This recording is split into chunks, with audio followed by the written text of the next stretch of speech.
கன்னி ராசி அன்பர்கள். இப்ப உங்களுக்கு குரு பகவான் வக்ரகதி, சனி பகவான் வக்ரநிவர்த்தி. ஃபர்ஸ்ட் வந்து பாருங்க, குரு பகவான் வக்ரகதி முற்பகுதி பார்த்துக்கலாம். அதுவா குருவ பத்தி சொல்லணும் அப்படின்னா, லார்ட் ஆஃப் 4 அண்ட் 7. அதாவது சுகத ஆயார் ஸ்தானத்துக்கும் அவன் தான் அதிபன், களத்திர ஸ்தானத்துக்கும் அவன் தான் அதிபன். அவன் இப்ப லாபஸ்தானத்துல வக்ரகதி அடைகிறான். லாபஸ்தானத்துல வக்ரகதி அடையறதுனால செய்யக்கூடிய வந்து பாருங்க, உங்களுக்கு கண்டக சனியா இருக்காரு. கண்டக சனியா இருக்கவர் வக்ரகதி அடைஞ்சிருக்காரு. அவரோட வக்ர பார்வையெல்லாம் இருக்கு பார்த்தீங்களா?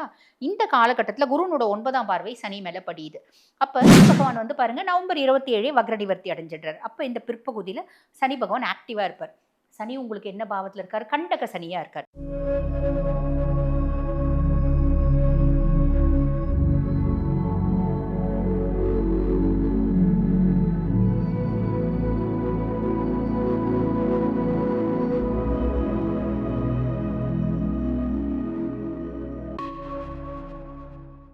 ஆன்மீக பரிகார நேயர்களுக்கு வணக்கம். நான் டாக்டர் தீபா அதனால இன்னைக்கு என்ன டாபிக் பற்றி டிஸ்கஸ் பண்ண போகிறோம் அப்படின்னா, குரு வக்ர பயிற்சி, சனி வக்ர நிவர்த்தி ரெண்டுத்துக்கும் கம்பைன் பண்ணால் என்ன மாதிரி பலன்கள் நமக்கு வரும் அப்படின்னு ஒவ்வொரு ராசியாக பார்க்க போகிறோம்.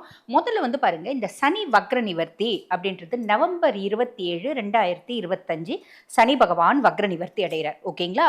அதனால் நிறைய ராசிகளுக்கு நல்லது அப்படின்றது இருக்க தான் செய்யுது. அதே மாதிரி குரு பகவான் வக்ரகதி அடையிறது, குரு பகவான் அதிசாரமாக பயிற்சி ஆகியிருக்காரு மிதுனத்துலேருந்து கடகத்துக்கு. இது அக்டோபர் மாதம் 18ஆம் தேதியே பயிற்சி ஆகிட்டார். ஓகேங்களா? இப்போ வந்து பார்த்தீங்கன்னா கடகத்தில் தான் இருக்கார் குரு பகவான். கடகத்தில் உச்சம் பெற்று, அதாவது ரொம்ப வந்து பவர்ஃபுல்லாக உட்கார்ந்துட்டு இருக்காரு அப்படின்னு சொல்லலாம். அப்படிப்பட்ட குரு பகவான் கடகத்திலேயே நவம்பர் 11 டு டிசம்பர் 5 வக்ரகதி அடைகிறாரு. அதுக்கப்புறம் டிசம்பர் 5 திருப்பி கடகத்துலேருந்து மிதுனத்துக்கு போயிடுவார். ஏன்னா அதிசாரமாக பயிற்சி ஆயிருந்தவர் திருப்பி அவரோட பழைய பொசிஷனுக்கே போயிடுறாரு. போயிட்டு அங்கே டிசம்பர் 5 டு மார்ச் 11, 2026 வரைக்கும் மிதுனத்தில் வக்ரகதி அடைகிறார்.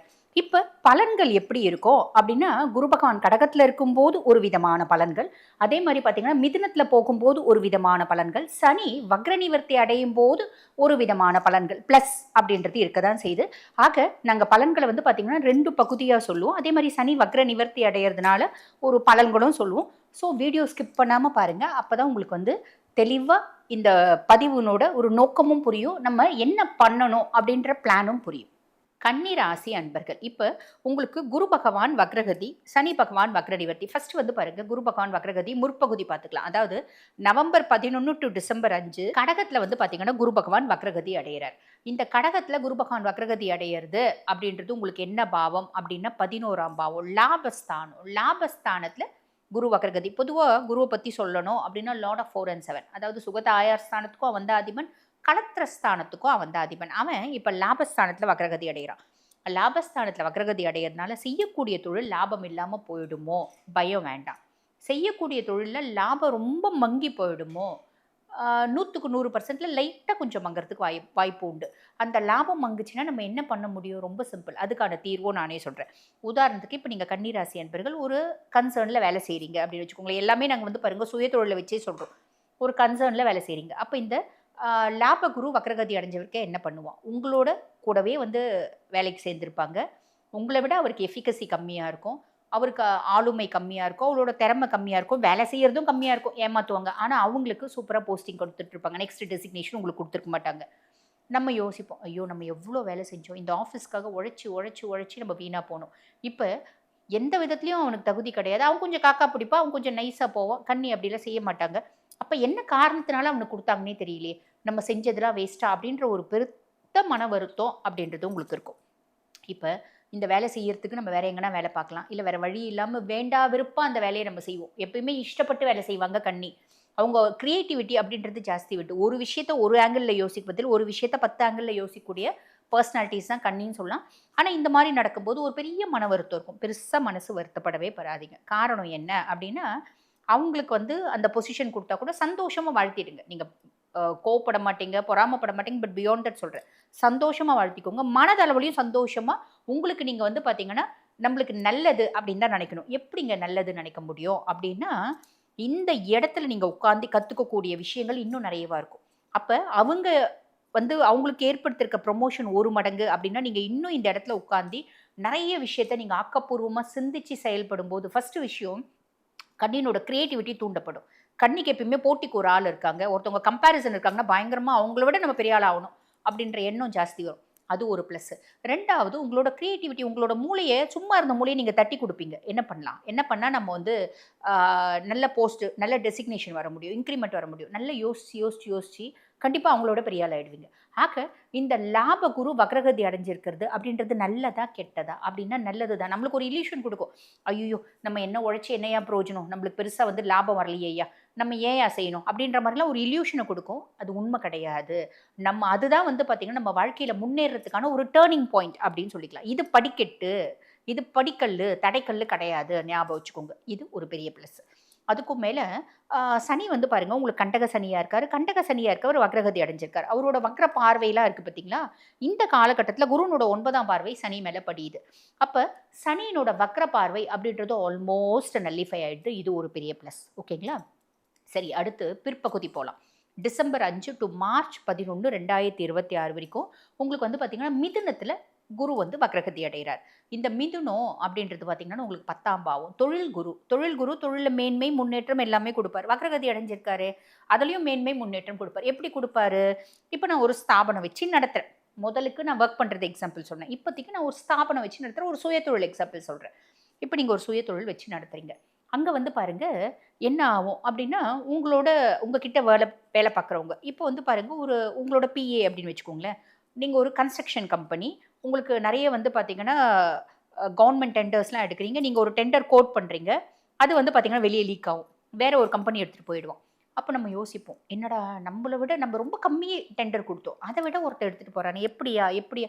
அப்படின்னு யோசிச்சு வருத்தப்படுவீங்க. வருத்தப்பட்டு நீங்க கொஞ்சம் அனலைஸ் பண்றீங்க அப்டின்னா, உங்ககிட்டயே லீக் ஆவறது தெரியும். லீக் ஆகுறது தெரிஞ்சோனே நீங்க என்ன பண்ணுவீங்க? கூப்பிட்டு கத்தி ஏன் இப்படி பண்ண? அப்படி பண்ண? அப்படின்லாம் ஃபயரே பண்ணக்கூடாது. என்ன பண்ணணும்னா, ரொம்ப சிம்பிளா ஃபயர் பண்ணா என்ன ஆகும்? அவன் தான் தப்பு செஞ்சிருப்பான். நமக்கு அது வேலையில பெரிய இம்பாக்ட்ட ஏற்படுத்தும். அவன் போயிட்டு இன்னும் கொஞ்சம் கெடுக்க பார்ப்பான். அத விட என்ன பண்ணணும் தெரிஞ்சுச்சா கூப்பிட்டு, "அப்பா ரொம்ப சந்தோஷம்ப்பா. இப்ப பாரு டெண்டர்லாம் கூட கைய விட்டு போகுது. ஆஃபீஸ்ல பெருசா லாபம் இல்ல. அதனால நான் கொஞ்சம் ஆளுங்கள எடுக்கிறேன். நீ உன்னோட எக்ஸ்பீரியன்ஸ்க்கும், உன்னோட புத்திசாலித்தனத்துக்கும், உன்னோட திறமைக்கும் உங்களோட பிஏவே வச்சுக்கோங்களேன். உன்னோட திறமைக்கும் நீ வந்து வாங்குற சம்பளம் இப்ப காலகட்டம் எல்லாருக்கும் பாதி சம்பளம் குடுக்கலாம்னு நெனைக்கிறேன். உனக்கு போய் பாதி சம்பளம் குடுக்க முடியுமா? ஏன்னா நீ நான் வளர்ந்ததுக்கு மெயின் காரணமே நீ தான். அதனால உனக்கு வந்து பாதி சம்பளம் குடுக்க எனக்கு விருப்பம் இல்ல. அதனால நீ வேற இடத்துல பார்த்துக்கோப்பா. ரொம்ப தேங்க்ஸ்ப்பா. அப்படின்ற மாரி கழட்டி விட்டுடணும். புரியுதுங்களா? நம்ம வந்து உண்மையா பேசணும் அப்படின்னா, அங்க என்ன ஆகும்? நம்மளுக்கு ஒரு பெரிய ஆப்பு வரும். நம்ம இங்க கொஞ்சம் இந்த இடத்துல வந்து பாருங்க, பொதுவா கண்ணியே டாக்ட்ஃபுல் பெர்சனாலிட்டீஸ். டாக்ட்ஃபுல்னஸ் ஜாஸ்தி இருக்கும். அது மத்தவங்கள அழிக்கிறதுக்கு இல்ல, தன்னோட வளர்ச்சிக்கு அப்படின்னு சொல்லலாம். உங்க டாக்ட்ஃபுல்னஸ்ஸ கோவத்துக்கு முன்னுரிமை குடுக்காத, உங்க டாக்ட்ஃபுல்னஸ்க்கு முன்னுரிமை குடுங்க. முன்னுரிமை குடுக்குறீங்க அப்படின்னா, அத விட பெரிய சூப்பரான டெண்டர் உங்களுக்கு கிடைக்கும். எப்படி? எல்லாத்தையுமே நீங்க கவனிக்க ஆரம்பிப்பீங்க. பிஏவ முழுசும் நம்பாம, ஒவ்வொரு டெண்டரும் வெளிய கைமாறாம இருக்கிறதுக்கு ரொம்ப கான்ஷியஸா நீங்க குடுப்பீங்க. அத விட சூப்பரான டெண்டர் உங்களுக்கு கிடைக்கும். இப்ப இது ஒரு பெரிய மன வருத்தம். ஆனா பின்னாடி ஒரு நல்லது. அந்த மாதிரி ஒரு இம்பாக்ட் ஏற்படுத்தும். தொழில் ஸ்தானத்துல குரு பகவான் வக்ரகதி அடையும் போது, அந்த தொழில் ரீதியான படிப்பினைகளை எனக்கு குடுப்பான். அப்ப இது மைனஸா, பிளஸ்ஸா? பிளஸ் தான்.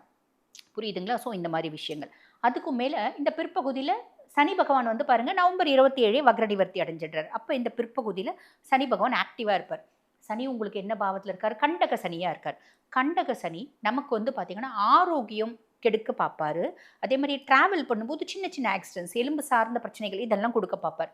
அப்ப நம்ம என்ன பண்ணணும்? ஆரோக்கியத்துல ரொம்ப கவனமா இருக்கணும். டிராவல் பண்ணும்போது ரொம்ப ஸ்ட்ரெஸ் வச்சுக்கிறது, ரொம்ப வந்து டென்ஷன் ஆவறது அதெல்லாம் வேண்டாம். கிளீனா எந்த பிரச்சனை இருந்தாலும் நான் டென்ஷன் ஆகி, கோவப்பட்டு, கத்தி, ஆர்ப்பாட்டம் பண்ணி அந்த பிரச்சனைய ரிலீவா பண்ணிக்க போறேன். ஒண்ணும் கிடையாது. இன்ஃபாக்ட் இதெல்லாம் நீங்க கிடையாது. ஆர்ப்பாட்டம் பண்ணக்கூடிய பெர்சனாலிட்டீஸ்லாம் கிடையாது. ஆனா, நேரமும், காலமும், சந்தர்ப்பமும், சூழ்நிலையும் சரியில்ல அப்டின்னா, பூனை கூட புலி மாரி பிஹேவ் பண்ண ஆரம்பிக்கும். இல்லைங்களா? அப்ப நம்ம இந்த மாரி இப்படிலாம் தோணும் நம்மளுக்கு. ஸ்ட்ரெஸ் அதிகமாவுது அப்படின்னு சொல்லிட்டு அந்த ஸ்ட்ரெஸ்ஸ வச்சுட்டு ஃபோன் பேசிட்டே வண்டி ஓட்டுறது செய்யக்கூடாது. டிவி பார்த்துட்டு ரிலாக்ஸ் பண்றேன் அப்படின்னு டிவி பார்த்துட்டே வண்டி ஓட்டுறது செய்யக்கூடாது. நம்ம சாதாரணமா வண்டி ஓட்டும்போது கூட நாலா பக்கமும் பார்த்து ஓட்டணும். காரணம் என்ன அப்படின்னா, கண்டக சனி நான் ரொம்ப பெர்ஃபெக்ட்டா இருந்தாலும், யாரோ ஒருத்தவங்க வந்து பாருங்க, சைக்கிள் ஓட்ட கத்துப்பாங்க பிள்ளைங்க. நேரா நம்பர் மெயின் ரோட்ல கிளீனா போயிருப்போம். அவங்க குறுக்கு சந்துலருந்து ஸ்ட்ரெய்ட்டா வந்து நம்ம வண்டியில வந்து இது பண்ணி அப்ப அந்த பிள்ளை வந்து பார்த்தீங்கன்னா, ஒரு 2 வீலர்ல வந்திருக்கும். இல்ல அந்த பெர்சன் வந்து ஒரு சைக்கிள்ல வந்திருப்பான், 2 வீலர் வந்திருப்பான். 4 பேர் என்ன வந்து பார்ப்பாங்க, ரோட்ல நிக்கிறவங்கலாம், "வண்டி பார்த்து வரக்கூடாதா? குறுக்க வர்றது தெரியாதா உங்களுக்கு?" அப்படின்னு நம்மள தான் சொல்லுவாங்க. ஆனா உண்மை என்னன்னா, நம்ம மேல தப்பே இருக்காது. தப்பா வந்தது அவங்களா தான் இருக்கும். நேரம் கெட்டு போச்சு அப்படின்னா, இந்த மாரி தான் வரும். அதாவது புலி வாயில கூட எலி டான்ஸ் ஆடும் அப்படின்னு சொல்லலாம். ஆக நம்ம நேரம் இப்ப அந்த மாரி இருக்கு. அப்ப ரொம்ப சிம்பிள். ரொம்ப வந்து ஸ்ட்ரெஸ் ஃப்ரீயாக இருங்க. வண்டி வாகனம்லாம் ஓட்டும்போது டூ வீலர் ஓட்டினாலும் சரி, மேக்ஸிமம் டூ வீலர் ஓட்டுறத அவாய்ட் பண்ணிவிடுங்க. ஆட்டோவில் போய்க்கலாம், இல்லை காரில் போகிறீங்க அப்படின்னா கூட கொஞ்சம் காஷியஸாக நிதானமாக ஒரு 60 ஸ்பீடுக்கு மேலே போகாமல் இருக்கீங்க அப்படின்னா நல்லது. நான் சொன்ன சின்ன சின்ன விஷயங்களை நீங்கள் கவனமாக இருக்கீங்க அப்படின்னா மட்டும் போதுமானதுங்க. இந்த காலகட்டம் உங்களுக்கு நல்லது நடக்கும், நல்லது மட்டுமே நடக்கும்.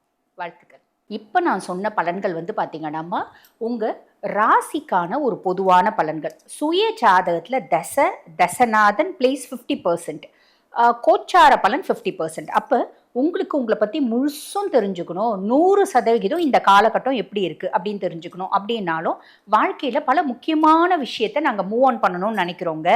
அது திருமணமாக இருக்கலாம், இல்லை 2வது திருமணமாக இருக்கலாம், குழந்தை பேராக இருக்கலாம், வெளிநாட்டு பயணமாக இருக்கலாம், இல்லை ஒரு புதுசாக ஒரு பிஸ்னஸ் ஸ்டார்ட் பண்ணுறதா இருக்கலாம். எதுவாக இருந்தாலும் நாங்கள் நல்ல தெளிவாக அனலைஸ் பண்ணிக்கணும் அப்படின்னு விருப்பப்பட்டீங்கன்னா, நான் பேசிகிட்டு இருக்கும்போது எங்களோட வாட்ஸ்அப் நம்பர் கொடுத்துருப்பாங்கம்மா. அந்த வாட்ஸ்அப் நம்பருக்கு கால் பண்ணி அப்பாயின்மெண்ட் ஃபிக்ஸ் பண்ணி என்கிட்ட பேசிக்கலாம். தேங்க்யூ.